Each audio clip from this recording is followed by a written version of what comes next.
Hello, everybody, and welcome to the Google Digital Garage for the session Safety First, Protect Yourself Online. Now, before we jump into a couple of introductions and some awesome content, there's a couple of housekeeping tips that we need to jump into. First and foremost, if you're having any problems hearing me or seeing me today, please go ahead and refresh your browser. It normally irons out any potential problems.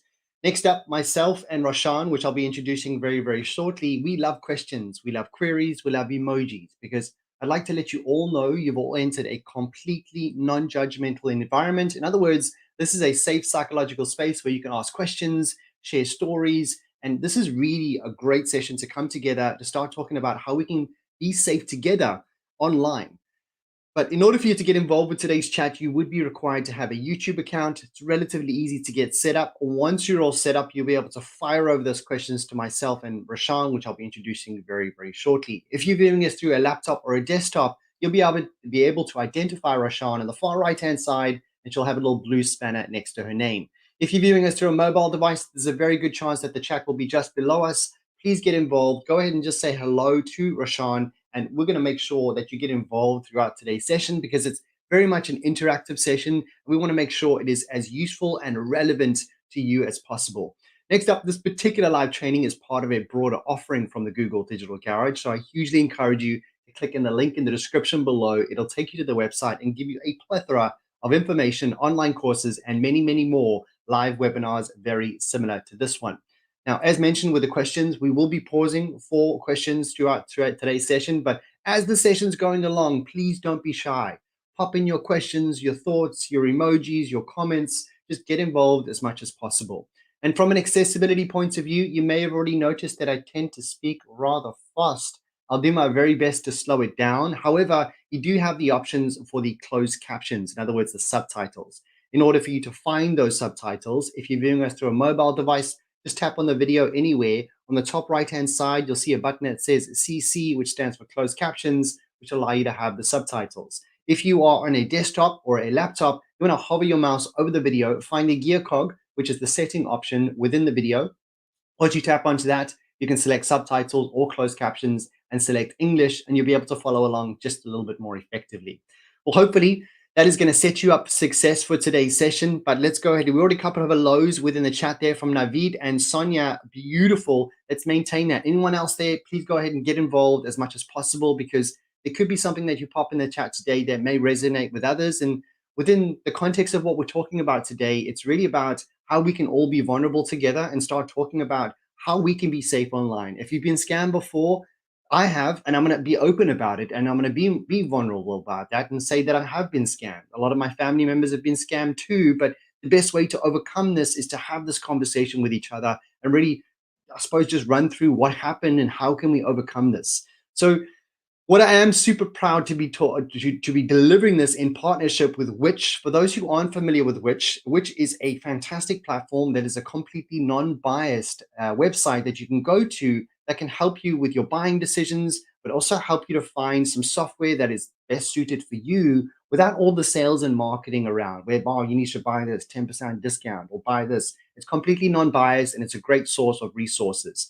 To read you a little bit of more information of why Google's partnered with them, Google's deep understanding of technology plus which is expertise and focus on making things easier for consumers to understand, make two organizations natural partners to create and deliver this course. As a large independent consumer organization in the UK, Which has a long story of providing help and advice to issues that matter the most to people.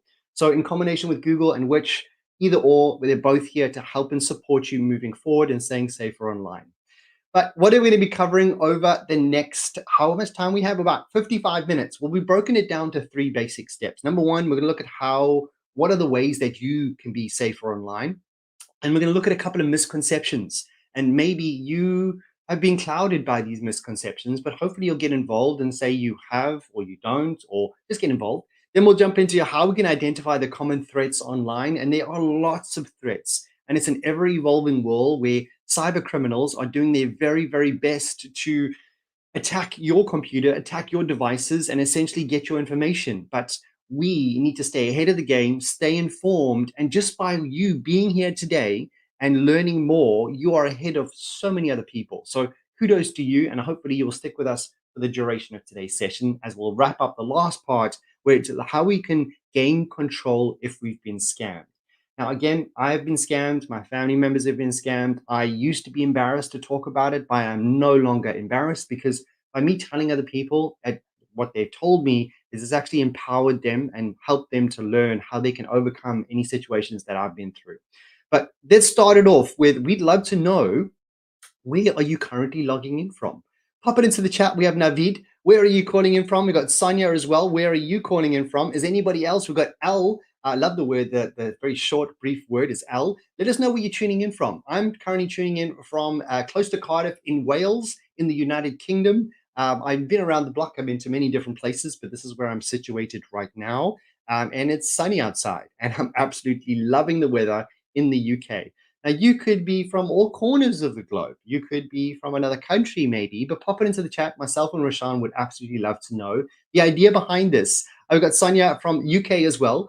So the idea behind this is that simple tools allow us to have the power to unite individuals and essentially unite us here together so we can spend time together and start to foster a productive environment where we can start learning and start moving forward and understand how we can be a lot more safer online. But thank you so much for getting involved. Let's look at a couple of cyber crime statistics. Now, these statistics go quite far back.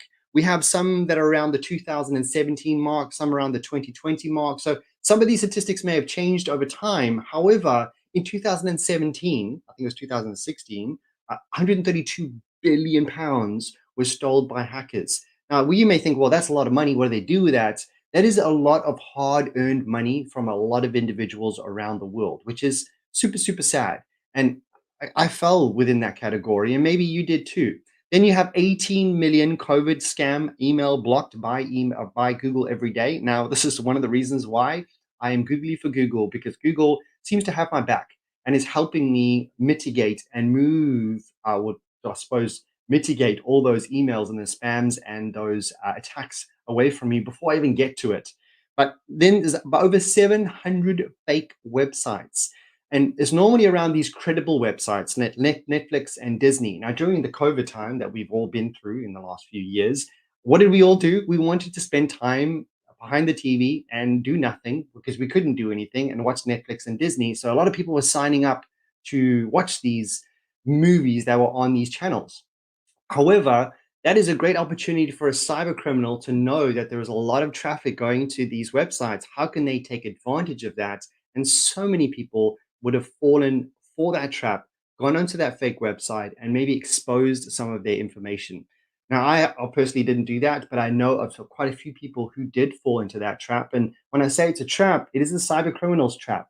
Don't feel embarrassed. It's not something that you should be terribly embarrassed about. So a lot of statistics. I could talk more about this for days, but just putting a great start to today's session is that it's happening. Cyber criminals are right now, as we speak, doing their very best to start attacking people to get their information.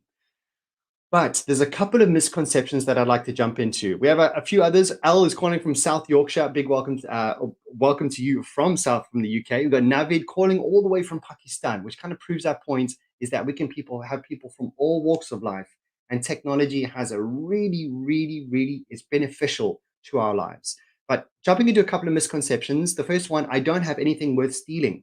Well, I'm going to challenge that immediately. Where is it? When we find it right now. There it is. Your identity alone is worth money. According to CIFA's in 2019, the record levels of identity fraud skyrocketed.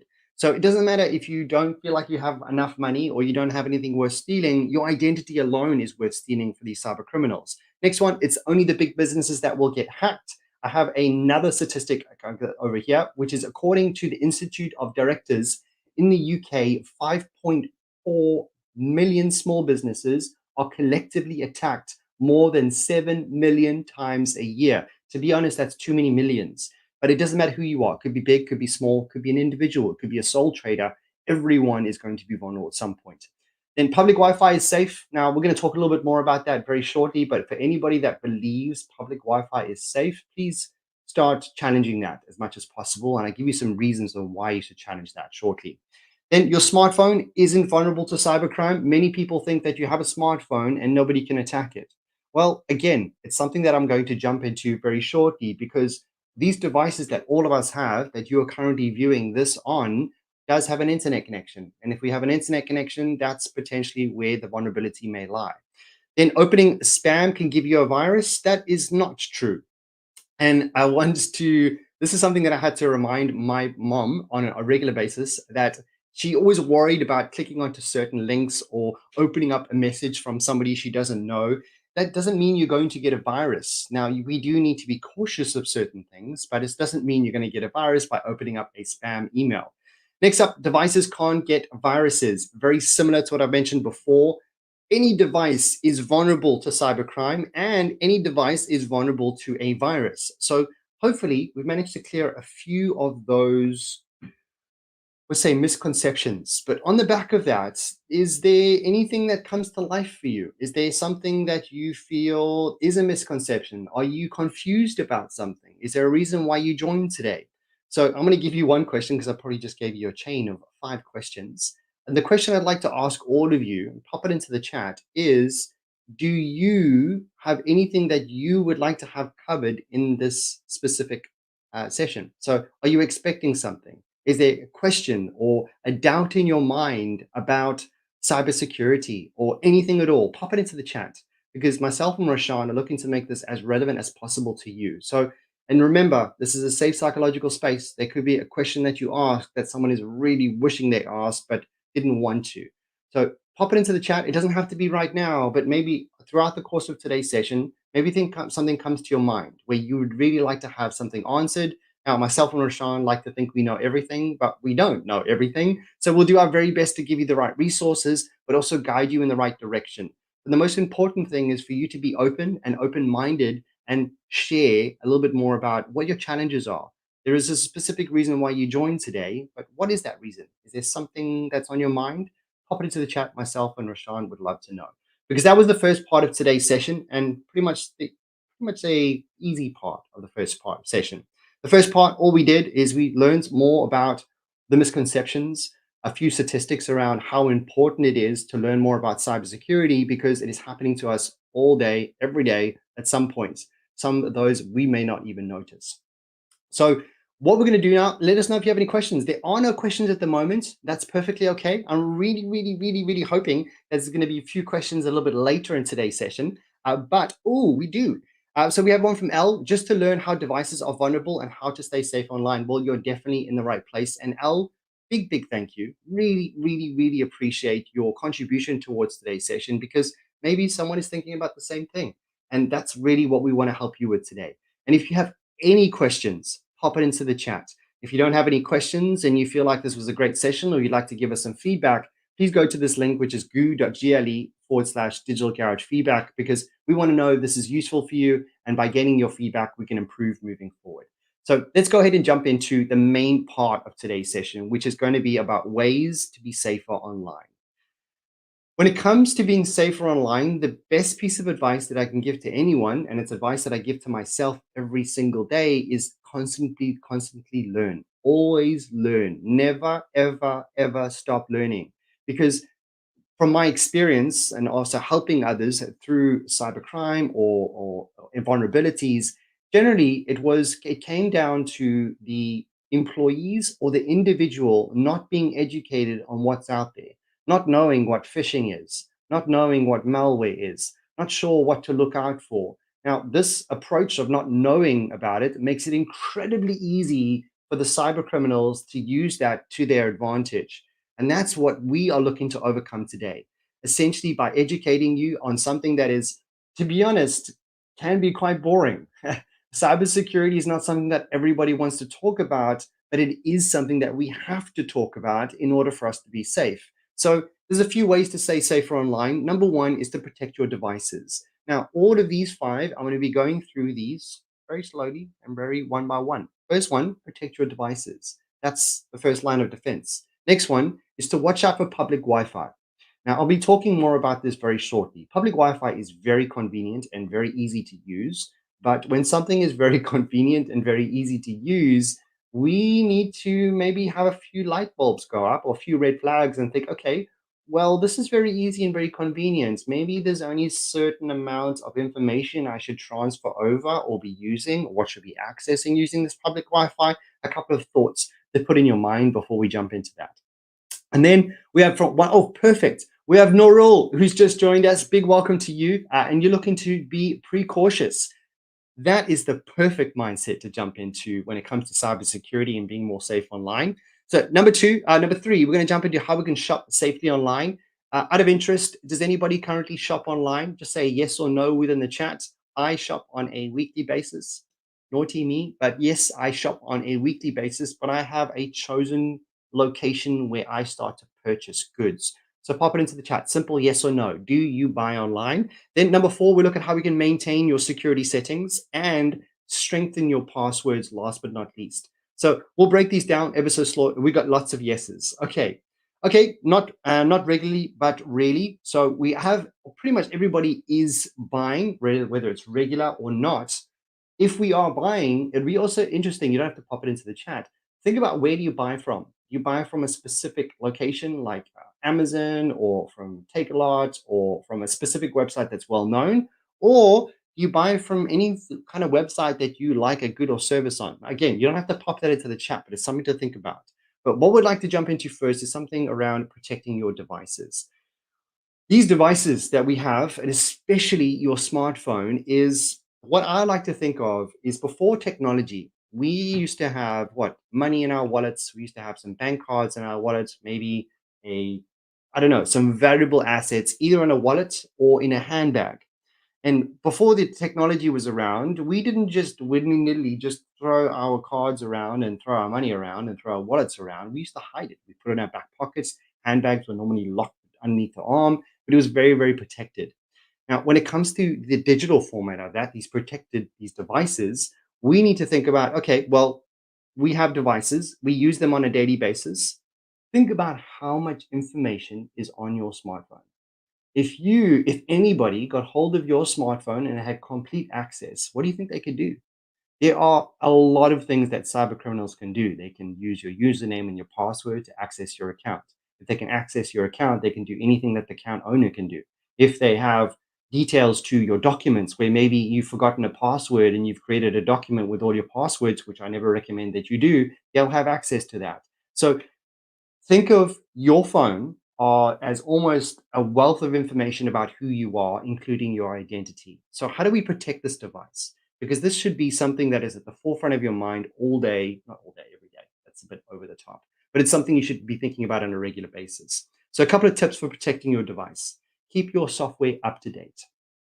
There is this constant updating that will come to your phone. They'll say, you need to update this app. You need to update this app. You need to update this app. And sometimes it can be quite annoying, to be perfectly honest, because you don't want to store more information on your device. It's taking up more space. Well, essentially, what it is doing is it's protecting you. A lot of these updates will help you with the interface and the features and all new cool things that happen on apps. But many of the times, these updates include security updates. And these security updates are, a lot of individuals that are very good at this will learn of how they can overcome these cyber criminal attacks, but look at ways on how we can protect ourselves from them. And because we're evolving on a regular basis, on a day-to-day basis, and especially now on an exponential level, the cyber criminals are getting very, very sophisticated. So the individuals that are helping protect us, like these applications and platforms, are updating their software on a regular basis, not only for the features, but to protect you as well. So hopefully it goes without saying, update your software always. If you are not using the software and it's just outdated and it's just on your phone, think to yourself, why do you need to have that application on your phone? Is there a reason? Because it just looks good on your phone? Think about, as long as you don't update that specific application on your phone, that over time there will be more vulnerabilities and more vulnerabilities and more vulnerabilities. And eventually the cyber criminals will start to notice this. And that is an application that's on your phone that is outdated and potentially could pose a risk to your safety or your online security, is the word I'm looking for. So use a screen lock. We'll go jumping into a video on screen locks very shortly, and then lock your phone if you lose it. Now, how do we lock our phone if we use it? Well, there's tools for Android and iPhone, which I'll be jumping into in a second. But you see the screenshot on the right-hand side, that is Find My Device. If you have an Android device, just go to your official app store. It should be already on your phone. And so you can just go to the search bar and look for Find My Device. On Android, you will find My Device. On iPhone, it is Find My iPhone. Please become familiar with this application purely because it's going to allow you, let's say, for example, someone steals your phone and you've lost it completely, you'll be able to lock that phone remotely from another device. But this needs to be set up prior to this. So please go ahead after today's session, go look at your phones, look for something called Find My Device if you're on Android, or Find My iPhone on iPhone, and learn if you can set this up correctly. So if this ever does happen, someone steals your phone, you lose your phone, you can even contact that person to say, could you please return my phone? Don't want to go too much into detail, but by having that, you can potentially could mitigate any problems moving forward. Next up, watch out for public Wi-Fi spots. Be interesting to know. Let's do another yes or no. Does anybody use public Wi-Fi? Simple yes or no. I use public Wi-Fi on a daily basis because I go to a gym almost every day. And at the gym, I don't like to use my own data, so I use the free Wi-Fi. And when I'm using free Wi-Fi, there's a couple of alarm bells that immediately I start to think about. So pop into the chat. Do you use Wi-Fi? Navid, yes, perfect. I think most of us should use Wi-Fi, but there's a couple of misconceptions when it comes to Wi-Fi.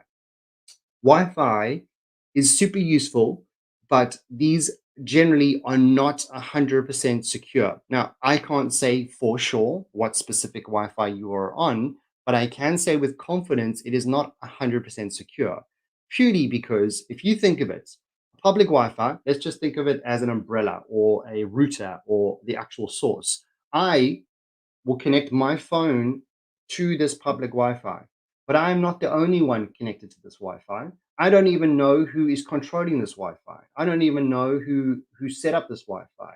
I don't even know who's connected to this Wi-Fi. I don't even know if my information is encrypted between my device and someone else's device that is connected to this network. So hopefully you're starting to understand that there is pose a lot of risks when you are on a public Wi-Fi, purely because there is a lot of unknown variables and you're also unsure if your information is encrypted. Now, I'm using the word encrypted and you're like, Daryl, what is encrypted?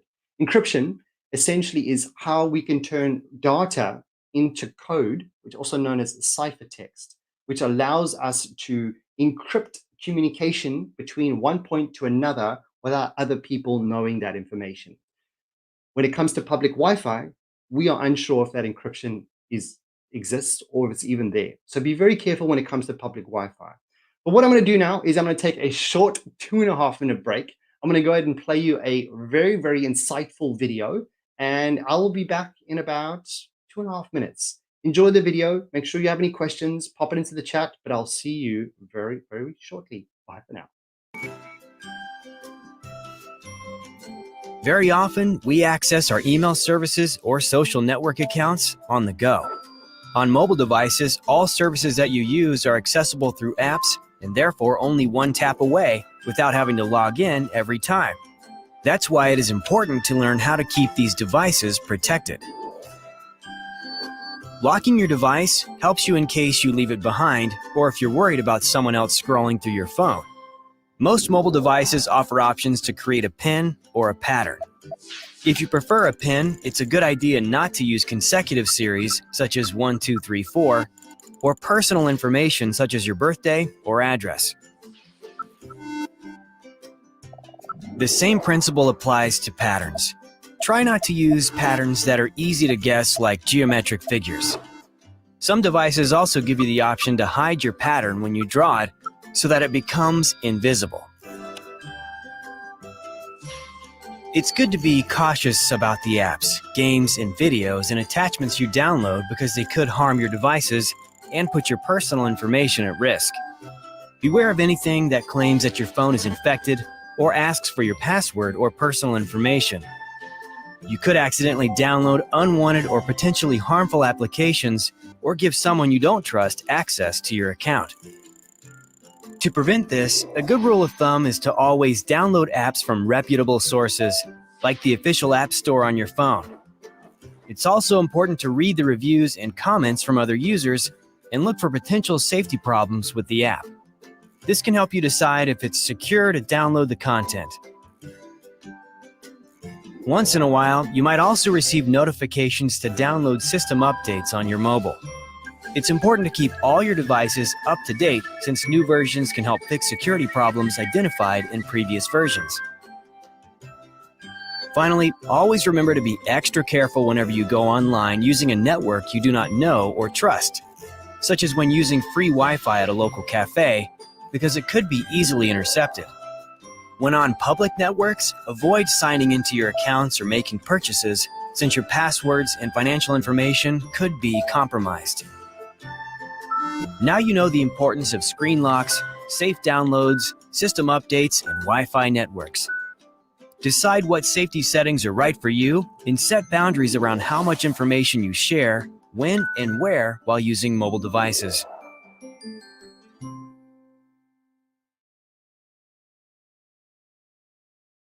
Well, hopefully you found that useful. And there's four main points that hopefully you will take out of that. Those four main points, if anybody looks to imply those as much as possible, you are ahead of a lot of people and you could protect yourself more than you know you could protect yourself. But let's break that down a little bit further. So let's go ahead and jump into the common public, I suppose some common public Wi-Fi mistakes. Number one, doing online banking. Please do not do online banking when you're on a public Wi-Fi. Very similar to what I've just spoken to you about before. When you're on a public Wi-Fi, there is a lot of unknown variables. If you are not directly connected to that network, and if you don't know everything about that network, then you need to be very cautious. And when it comes to being cautious, do not transfer over any money or any sort of payment. Again, this could be overlooked by somebody else. Next up, assuming Wi-Fi is faster than 3G. Now, just a lot of people think, well, just because it's 3G, I want to go over to Wi-Fi because it's faster. Majority of the time, public Wi-Fi is used by many people. And if it's used by many people, that will reduce the bandwidth, in other words, the speed in which you can use the internet. So that misconception is very outdated. And maybe with a 4G and 5G, that may be debatable, but the security of 3G and Wi-Fi is pretty much like chalk and cheese. Next up, not securing your device. When it comes to being on public Wi-Fi, what I do when I go to the gym, I listen to music. That's all I do. I use the public Wi-Fi to listen to music. While I'm using the music, I close every other application on my phone and I make sure I dedicate only the internet to what I'm doing instead of using other applications, other tabs where I have personal information that could be vulnerable to others. Next one, try not to do or doing too much on public Wi-Fi. You shouldn't do too much. As mentioned, I just listen to music. Don't think that you can now go shopping online or you can start downloading applications because you've got free Wi-Fi. A lot of people fall down that trap and think, well, I have fast internet. It's free. I'm going to download as much as I can because it's free. This is a very good point on when cyber criminals can take advantage of you. Last but not least, do not install software because we don't know, again, how encrypted this connection is. When we are installing software, we should always be using an official store like the Apple Store or Google Play, using these official stores because these have gone through rigid, what's the word I'm looking for? Uh, Standardization. They have gone through a lot of tests in order for it to be on that platform itself to make you safe to jump into. Jumping into shopping safely online. Buying things is very quick and very efficient. I can literally jump onto my favorite website, find a product, literally click buy, and within a couple of seconds, that will be purchased and it will hopefully be arrive at my house the following day or the day after. Very easy. And a lot of us may do it on a regular basis. And this is something that will continue to happen in the digital world that we live in. When you're looking to shop online, make sure that the retailer is legitimate. If the brand looks a little bit dodgy, then it probably is dodgy. So what we're going to do is jump into a question of what do you consider when deciding where to shop online? Again, there's no such thing as the wrong answer, the silly answer, but the best part is the engagement from you. So pop it into the chat. What do you consider when deciding where to shop online? There's quite a few things that I'll consider, and I'll give you a few examples. Is before I shop anywhere online, I want to make sure that the website that I'm shopping on is secure. And some of you may be thinking, well, how do I know if it's secure? Well, we'll be jumping into that very shortly. But if I do not see a padlock, or if it is not secure website, I will never, ever, ever buy on that website, ever, until I find a legitimate source and I have a secure website in which I can purchase goods on. So safety and security. So that's the one thing that you consider. Is there anything else you consider? Do you look at anything in specific? Is there any way in which we normal people can look at finding ways to find out if it's secure or not? You look for the padlock sign. Beautiful, Sonia. And hopefully we all know what that padlock sign is. If you don't, we're going to be explaining that very, very shortly. But so far, we've looked for safety and security. We look for the padlock sign. And I'll give you one extra tip. One thing that I always look for is brand reputation. Definitely, brand reputation plays a huge role. And for any small businesses out there that are on this session right now, take note of this, because small businesses need to ensure that they are voicing this to their customers. Good brand reputation, good trustworthiness, regardless if you're a massive company or you're a tiny company, but some great examples. But let's lay this out when it comes to shopping online safety. Number one would be look for familiar sites. And I think that's pretty much what Noril said on the point there, which is a brand reputation. Familiar sites will have a reputation and something that you are familiar with. And generally speaking, I will be very, very cautious before I purchase on any website. Once I have gone through what I'm about to go through now, and I've purchased from this website, and it arrived to wherever I wanted to get it delivered, and it had great customer service, that's all those right boxes. I just ticked all the boxes. Okay, safe and secure, arrived on time, great customer service, have a privacy policy. You will be having my services again, and I will purchase from them again, because that will make it trustworthy and you'll have that brand reputation.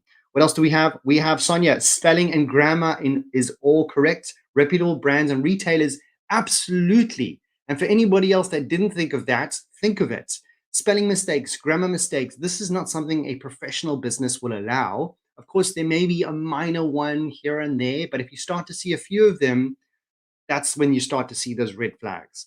But next one is make sure the website is secure. And who said it before? Looking for the padlock. It was Sonia. Sonia looks at the padlock. So what she is referring to is in the top of your internet browser, you have something called a URL. Now, I'm going to give you a couple of acronyms that you may or may not use, but URL stands for Unique Resource Locator. So that's going to allow you to find the website. But in every website name, you're going to have something that says HTTP or HTTPS. Now, the S is the word that we need to focus on. Then it'll go www.google.com or www.soniarobinson.com, whichever it is. But that padlock is going to signify that it is secure. And it can be secured in two ways that I can think of on top of my mind, through something called an SSL certificate. Now, an SSL certificate has been around for quite some time, and it stands for Secure Socket Layer. The predecessor, the one that has been a little bit more advanced to the SSL, is something called a TLS, which is a Transport Layer Security. Now, you don't have to remember those acronyms, don't worry, but basically what these are, this technology are protocols. And remember, I spoke to you earlier about encryption. So you're going to have something when you go to a website and it just says HTTP and it doesn't have a padlock, that means it's not secure.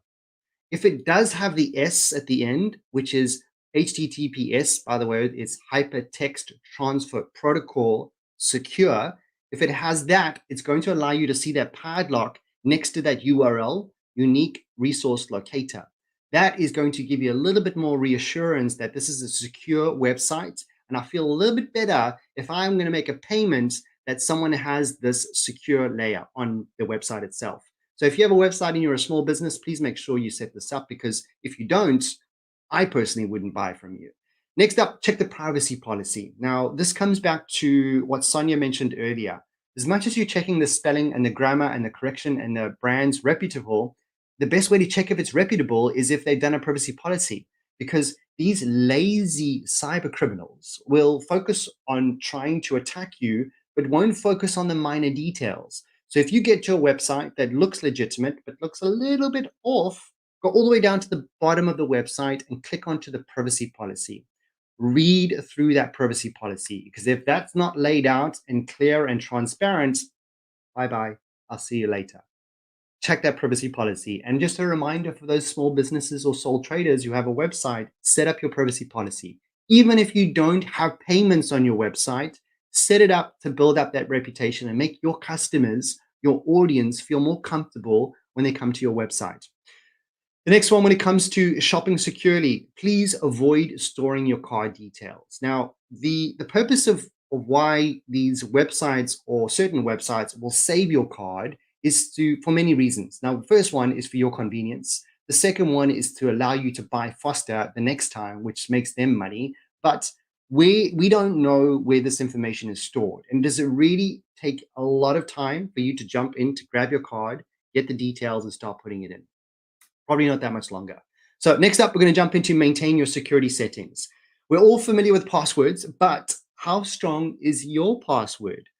Be interesting to know, because passwords are very, very, very important. But we'll jump into updating your privacy and security settings. The best thing that I'm going to recommend to you is something called Google Safety Center. I'm pretty sure Rasham will pop the link into the chat at some point during today's session, but the Google Safety Center will give you a beautiful way to lay out how you can be a lot more safer and secure online, especially if you're using Google as your main provider or email provider, or just generally you're using Google Workspace. But not only does Google have privacy and security settings, every single device, even the device that you are currently viewing this live training on, you will have the ability to dive into the privacy settings. Now, we only have an hour for the session today, so we won't be able to go to every single detail, but go grab your phone. And what I'd like you to do is jump into the settings options. Click into the settings and find anywhere where it says privacy or security settings. Now, you don't have to change everything right now, but the idea behind this is for you to become more accustomed to what you have available to you and how you can control your own privacy and security.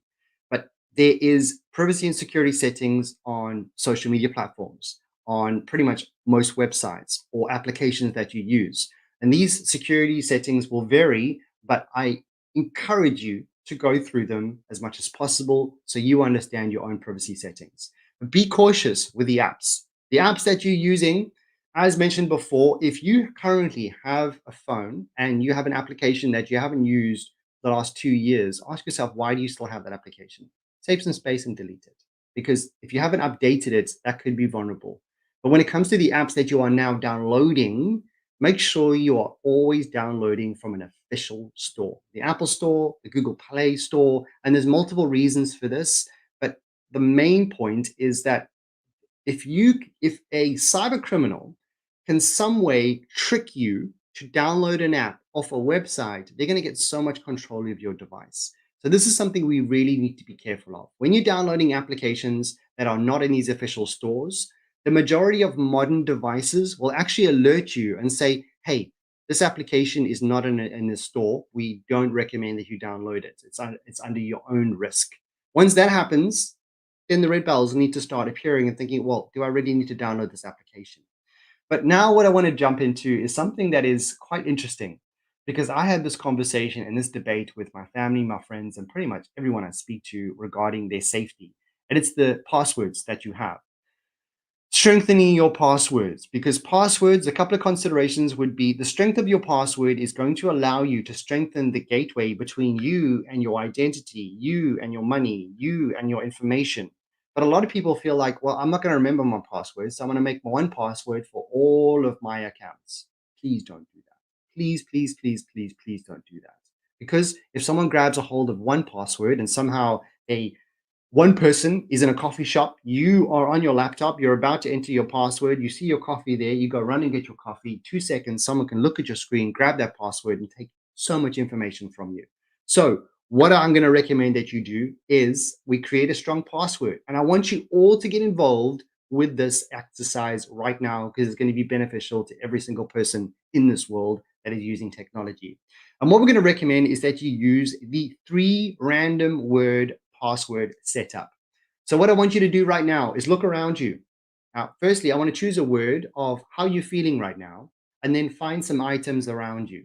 For example, I'm feeling pretty energized because it is Thursday, it's in the morning, and I'm delivering an amazing session on Google Digital Garage. So I'm going to choose happy, and I'm going to choose mobile. I'm going to choose happy, mobile, and bottle. Now, I want you to choose 3 random words and pop it into the chat. Find 3 random words, one of them or how you feel, pop it into the chat. Once we have those 3 words, we are then going to manipulate these 3 words to hopefully make it more memorable for you, but make it incredibly difficult to guess. So let's see if we have anything coming in. 3 random words. And you probably think, oh, don't put me under pressure there. What we have an example right now, we have cat, stranger, and blue. We also have dog, stranger, and blue. But what we want to do is we want to take 3 words. Thank you, Sonia. Blanket, cup, and sun. Now, what I would like you to do with those 3 words is use those 3 words for all of your passwords, but not those exact words.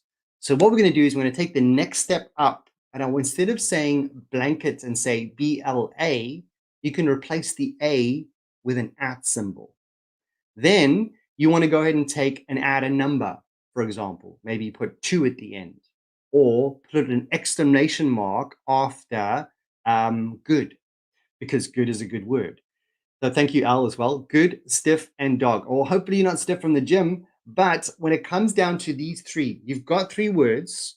Once you've got those 3 words, you're then going to manipulate those 3 words and maybe move them around, change the A to an @ add some punctuation marks, also make a few words uppercase and lowercase. And there you have it. You will have a very, very difficult password to guess. And you may be thinking, well, Daryl, if it's easy to guess, if it's not easy to guess, I'm not going to remember it. So I'm going to write it on a piece of paper. And I've seen this being done, by the way. Someone will write it on a piece of paper, and then they will stick it on their monitor, or they will stick it on their device so they remember it. There is no point in it in a password if you do that. So please make sure you choose those 3, manipulate the words, and the words with the characters in uppercase and lowercase. And if you can't remember it at all, well, you're lucky, because this is something that I use. Is I cannot remember all the passwords with all the accounts that I use. So I use something called the Google Password Manager. Now you can jump into that by simply jumping to Google and typing in Google Password Manager. If you use Google Chrome, or if you use a lot of Google products, I would highly, highly recommend you use this tool. You'll only need to remember 1 password, which will allow you to gain access to all of your other passwords. And some of you may be thinking, well, that's quite scary. Well, if you make that one password incredibly difficult, it's going to be useful, because you can change that password every month, or every few months, or every few weeks by using that 3 password approach, or 3 word password approach. And once you have this password manager, it can even log into accounts for you. But again, the convenience is completely up to you. Google Password Manager, you can let Chrome to create and remember. And if you are worried about how is this going to be transferred over to other accounts, well, if you have a Chrome browser on your desktop or your laptop, and you have a Chrome browser on your mobile phone, you'll be able to transfer over those passwords to each and every single device. Now, next question is, do you currently have 2-step verification set up? Interesting to know. Pop it into the chat, yes or no. Do you have 2-step verification set up? Maybe you don't even know what 2-step verification is. Then pop that into the chat and say, I don't know what you're talking about.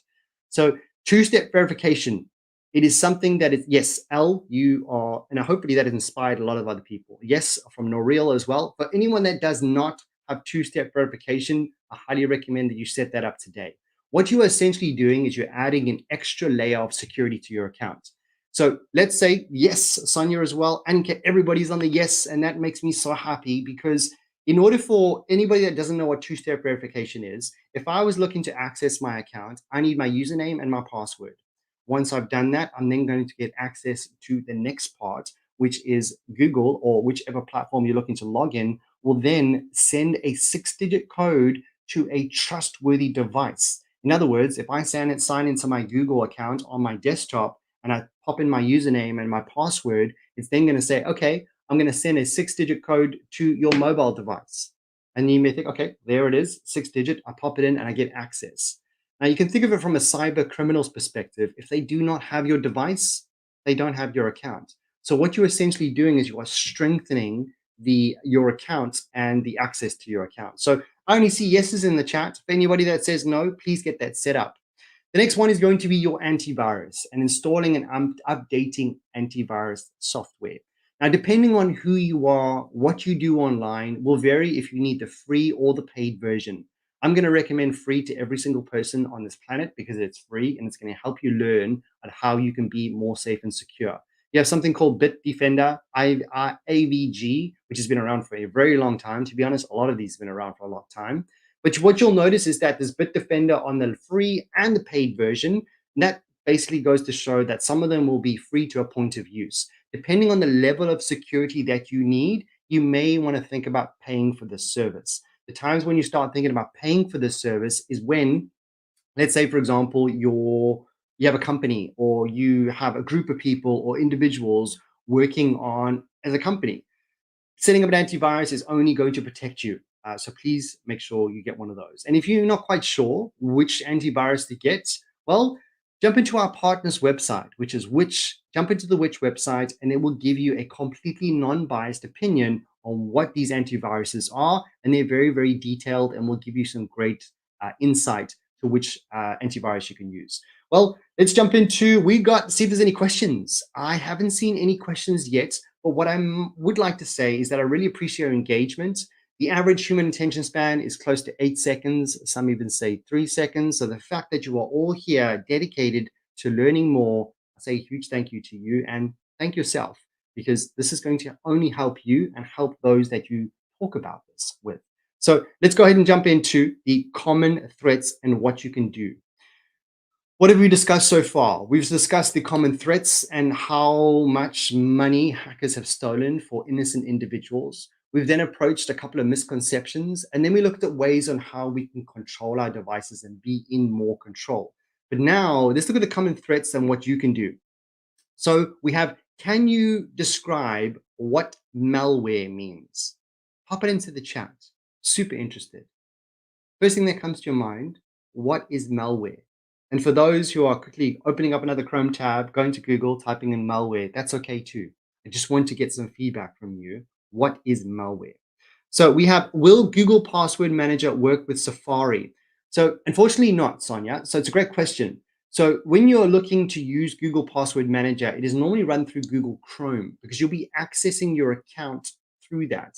Now, I might not be able to say definite no, but I would say 99% sure that I'm right by saying that no, because the reason being Google Password Manager will be integrated within Google Chrome, and Google Chrome will allow you to use that on multiple devices.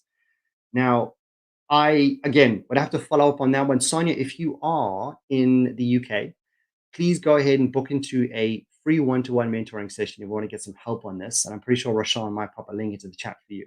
But great question, and please continue these questions coming along. Malicious software. So how can you describe malware? Well, malicious software, it is, yes, essentially that, malicious software. So malware is software that is specifically designed to disrupt, damage, or gain authorization access to a computer or a system. That is essentially what malware is. Now, how do we get malware? Well, you can be opening up documents, you could download software, and you can click onto online ads. Now, as mentioned, cyber criminals are coming up with some very sophisticated ways to do this. And let's give you an example of this malware. So this is an example of an attachment where you may find some malware. Now, I don't know which email providers you're currently using, but the majority of the big, well-known email providers will do a very, very good job of alerting you of anything that looks suspicious. For example, this one right here, there is a big banner at the top saying, be careful of this message. Now, Gmail, Outlook, and all those other email providers will do something very, very similar. So look out for warning messages. That's the obvious one. When I open up my email and I see red, immediately I'll do a quick browse to see if it's important, then I will delete it. If I'm really, really intrigued and I want to know more about it, I will still delete the email. but I will go try find that company or that person online by me going to search online on a secure location to try find out a little bit more about what that email was about. But generally, delete and forget. Once you delete and forget, that's going to help you. But please keep in mind, whenever a email is very, very pushy, like say, must see, buy now, click here, or you're going to lose your computer if you don't click now, what they're trying to do is scare you to click onto the link. Don't. Stay calm, stay collected, delete it, and move along. The next way it can come up when it comes to malware is pop-up scams. Now, please let us know if you've ever seen this before, but this is something that I saw a while back and it popped up on my screen and I was like, whoa, whoa, whoa, whoa. Windows, virus, warning, call this now. What they're looking for you to do is to pick up the phone, call them, scared, trying to get some help. And that vulnerability is exactly what the cyber criminals are looking for, to find that vulnerable individual, to get them to tell them information that is not them. So malware is generally when someone's trying to impersonate a trustworthy person or a brand or a business. In this case, it is Microsoft. And they think, oh, it's Microsoft, it's security essentials. I can speak to them. This is where the scary part comes in. The best thing to do for you right here at this very moment is simply to ignore these pop-ups, close them, and periodically run antivirus, run your antivirus scan from the antivirus that you've downloaded for free. Close it up, run it, and run that antivirus, and it may pick up these specific scams that will pop up.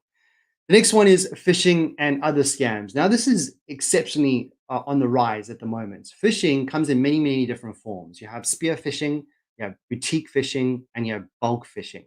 To essentially tell you what phishing is, it is, again, when they're trying to persuade you that they are a reputable source or a reputable brand to get your details to log into whatever details you may have. So, for example, something that we all aware of, and it's quite relevant, is the COVID-19 scam.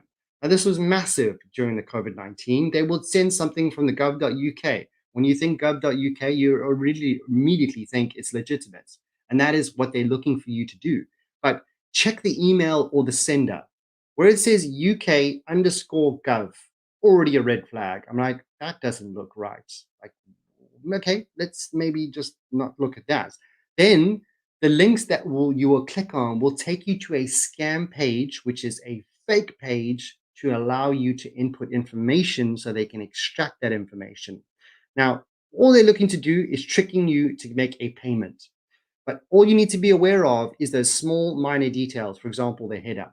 The next one would be email scams. Now, PayPal, again, another reputable company, which says, we need your help. Hello, PayPal. And it says there, click here. All they're looking to do is to, if you have a PayPal account, you're immediately going to think, wow, what's happening with my PayPal account? I'd like to help. But fraudulent emails typically claim that you owe money, something is wrong, or you want a prize. I don't know if anybody's got that before, or they have 200 million pounds ready to send over to you from some random location. When it's too good to be true, it generally is. And that's when you need to take a step back, think logically, think about what you learned in today's session, simply delete it and move along. If you're like me, who's sometimes very, very intrigued with these, I will do my best to research this even further and find out more about the scam so I'm more aware of this. And the way in which I do this is I will delete this, I will jump into Google and I'll say, what is the recent scams around PayPal? What are the recent scams? Or if you're in the UK, or even if you're not in the UK, you can go to the NCSC website, which is the National Cybersecurity Center, who've got a lot of great up-to-date information that will help you to learn more about how to be safe online. I'm putting you a bit out of place there, Rashan, but if you wouldn't mind finding the website for the National Cybersecurity Center and popping into the chat, well, that would be phenomenal, because I think it's a great resource and they've got a couple of quizzes to help you move along. But we're running out of time, so we're going to slowly but surely move on. We've got HMRC scam. Now, this is, again, something from a reputable source, HMRC. And all they're looking to do is get you to click on that link at the very bottom. It looks legitimate, but check the sender. And if it's too good to be true, ignore it. And if you really feel like you are owed a tax refund, then I will go to the website, the gov.uk website myself. I will log in myself and I will find out what's on my file myself. I will not get somebody else to give me a link to click on. I'm very, very cautious when I have to click on a link. It has to be from a very trustworthy source. Next one, what I'd like you to do is, which one do you think is the correct email and which one do you think is the fake email? Pop it into the chat. Do you think left is the right one or right is fake? So which is real or fake? Left real, right fake, which one it is, pop it into the chat because they look very, very, very similar. We have two emails. They look like confirmations, an order confirmation for an order on Amazon.uk. What I'm going to look at first, and hopefully what you've just learned from before, is immediately just look at who the sender is. On the top left-hand side, it says amazon.co.uk. That looks pretty legit. Then on the right-hand side, it says support-user at amazon.co.uk/crose at IUEDU. Whoa, who's C Rose? So immediately, no, I'm immediately going to delete this message straight away because that sender does not look right. And I think you are right. So Anchor, yes, the left is real and L too small to see. Well, it's okay. When you jump into it, the left is correct because left looks fake. Well, tell us why. This is what the debate comes around. So tell us why and what do you think? So you guess the first one. And the reason the one on the left is correct is because the first one, the sender is the right sender. The one on the right, the email is a little bit mumble jumbled. And you can also check that the dispatch, the confirmation, what I personally will do, if I see it's dodgy, I will go to a previous order that I know I have received. I will look at that email. I'll look at this dodgy email, and then I'll start to compare the two. Do something very similar for yourself. Then when it comes to the invoice, all it's looking for you to do within this email, they're looking for you to click onto a link that's going to allow you to sign in so you can buy or confirm this. But that's actually taking you to a fake website, which will have the fake email, a fake interface that will then allow you to input your email and a password, and they will then have that. And then nothing will happen. And then you're stuck because you've now given your details to somebody else. Then it also comes in the messaging. When it comes to the messaging or the farming, happens on a regular basis. Now, think of these cyber criminals will do their very best to target the most vulnerable individuals. If you send out a text to anyone right now about Sainsbury's, which is a grocery store for those who aren't in the UK, that's going to give me £100 in gift cards, I'm going to get excited. It's the cost of living crisis. People do not have the money to buy food or they're struggling today. This is what they are looking for you to do. If it's too good to be true, jump onto the Sainsbury's website yourself. Find that lock on the top left-hand side. Browse yourself if this is actually legitimate. Pick up the phone, whatever you need to. But most of the time, just want to go ahead and delete that immediately. Similar to the one on the right-hand side, it's going to take you to a website that is going to give you the structure of what the website actually looks like to get that information. Now, we could do lots of these. What I would like you to do afterwards, call it homework, call it an exercise. I'd like you to jump into this link. It's a very quick quiz to see on how well prepared you are to find out if someone's phishing or someone's not. Please go to phishingquiz.withgoogle.com. A couple of great exercises, and please share this with anyone you know who they might benefit from it. Last but not least, we're going to jump into social media scams. We live in the social media era. We are all on social media. So the best thing that these cyber criminals can do is they can start impersonating your family and your friends to start being trustworthy and then start posting about it. For example, the one on the left-hand side, it says iPhone 6, taking up all the prices, making them all zero. That is too good to be true. Forget, scroll away, close it. The one on the right-hand side, this is one a little bit more cautious. We need to be careful of who we are talking with on Facebook. So the profile may appear real, but when it comes to a very dodgy message or something that is out of place, always question it. Now, I've run out of time. I'd love to talk more about this. Pop into the chat if you have any last questions. While you do, what are you going to next steps? What do you do if you're scammed? Well, if you are ever scammed, there's a couple of low, medium risks. If you have received lots of spam emails and you've opened up a spam email, what I would recommend that you do is start unsubscribing to those emails, but you're at a very low risk. The next one, if you've replied to a scam email because you thought it was legitimate or you clicked onto a link, you're at a medium risk at the moment. I would avoid clicking on links that you're not aware of, and I would avoid replying to an individual that you aren't familiar with. The last one, if you've given over your details or downloaded a file, that is when you are at a higher risk. So how do we combat that? Disconnect from the internet, run a scan, an antivirus scan, change any password you feel is compromised, and contact your bank immediately to mitigate any potential theft in the future.